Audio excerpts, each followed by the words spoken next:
Tai čia mūsų antras klausimas. Kas jums buvo įdomiausia konferencijoje? Ir matot ekspediciją, mokinių veikla, patirtis.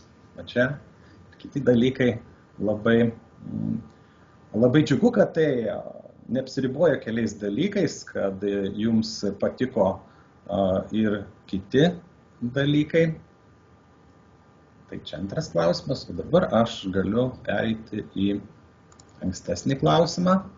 Tai su kuo jums, arba 3 žodžiai, kurie asocijuojasi su STEAM.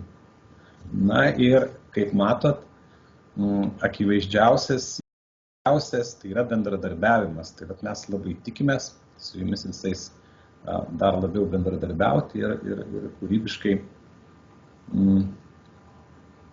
vykdyti ugdymo procesą.